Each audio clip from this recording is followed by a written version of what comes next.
নরওয়ের রাজধানী Oslo royal palace, new ইয়র্কের টাইম স্কোয়ার কিংবা নিউ জার্সির উন্মত্ত স্টেডিয়াম, ভাইকিংদের তাণ্ডবে কাঁপছে বিশ্ব ফুটবলের মঞ্চ। দীর্ঘ ২৮ বছর পর বিশ্বকাপের মূল পর্বে অংশ নিয়ে এরই মধ্যে রাউন্ড অফ 32-তে জায়গা করে নিয়েছে নরওয়ে।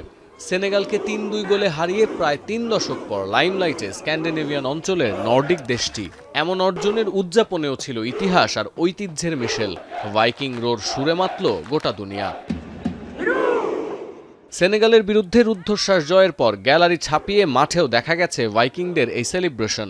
ড্রামে তাল দিলেন ক্যাপ্টেন মার্টিন ওডেগার, আর উদযাপনের শুরুটাও করে দিলেন স্ট্রাইকার আর্লিং হাল্যান্ড। সবুজ ঘাসে শুরু হলো কল্পিত নৌকা বাইচ, শোনা গেল রো রো রো ধ্বনি। এই উদযাপনের পেছনে আছে রোমহর্ষক এক গল্প। অষ্টম শতাব্দীর কথা। দূরপাল্লার অভিযানে বা যুদ্ধে যেতে নৌযানে চড়ে উত্তাল সমুদ্রে নেমে পড়ত ভাইকিং নামের একদল অভিযাত্রী। স্ক্যান্ডিনেভিয়া অঞ্চলের এই গোষ্ঠীর সদস্যদের কেউ ছিলেন দুর্ধর্ষ যোদ্ধা, আবার কেউ নাবিক ব্যবসায়ী।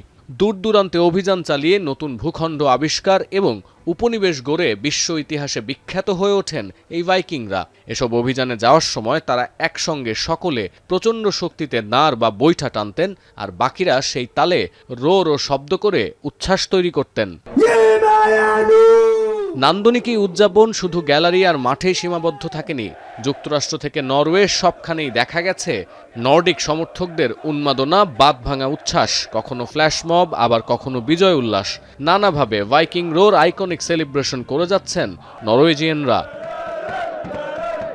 সতীর্থ কর্মকার, এখন বিশ্ব।